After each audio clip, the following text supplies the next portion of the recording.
was something similar that we have had during COVID, where you can have restricted movement in some part of the area for just, a couple of weeks and be able to plan your journey time and be able to, see what are the alternatives, you can bring about, ensure that you can communicate, you can do, work from home, work remotely, just to ease, the traffic and just to ease all of us coming out. If you don't need to come out at 7 o'clock, wait till 10 o'clock. Let the people that need to come out at 7 o'clock or 8 o'clock, let them come out.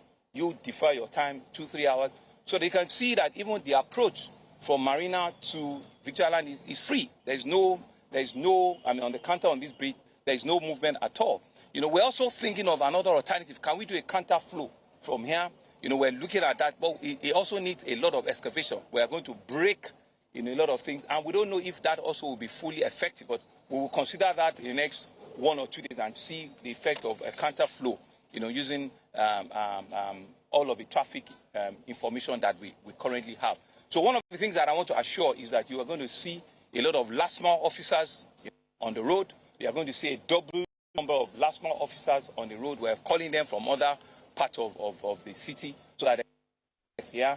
And like what we did in November, December, they worked very late, at night. Yesterday, I think because it was heavy rain around 11, 12 o'clock, that's why they were off the road. But we'll ensure that, since some of the rains are back, also that they can walk till very late into the early hours of the morning, and ensure that, people get home, go home safely, and to also appeal to our citizens that it's not the time for you now to start driving recklessly, to start driving against, traffic direction in one way.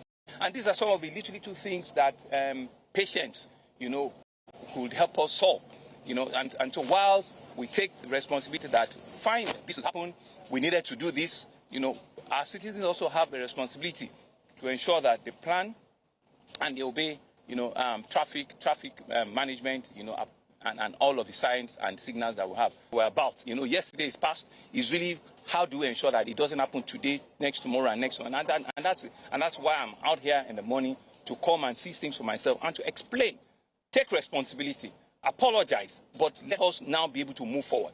This was intended to solve a disaster that will happen at some point. Like I said, they've had this contract for over 3 years.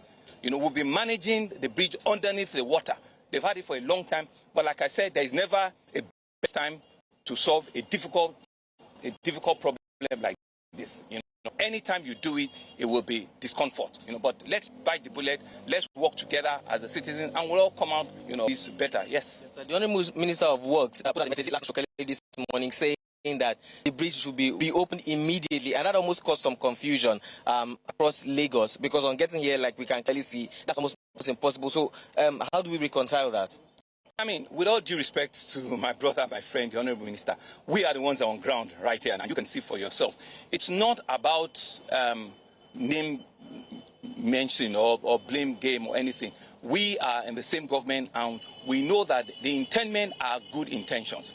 Like I keep saying, it is because there is a disaster for over 3 years. If you have a contract for over 3 years and you've not been able to fully implement the thing, if anything happens, you will be one of the people that will say that, why did you not take this difficult decision? Everybody wants a bridge. Nobody wants it in front of his house. That's always a, but if you take a decision that we need to build a bridge, we have to build a bridge, irrespective of if it's in front of your house. That's the solution. You come in here, you're seeing that they've started in the past 2-3 days. They've done a lot of excavation. In fact, we're looking at water right underneath. So even for them to attempt to want to bring that back, it will take 2 weeks.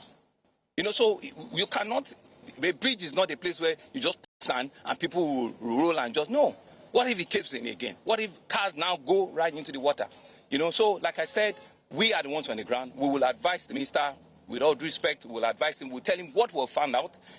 As much as I, as the governor, want this bridge to be open last night, today, the reality on ground is that we need to get to fix this road, do this problem, solve this problem once and for all, because I do not want to be held accountable for a disaster that might still happen, further down the line.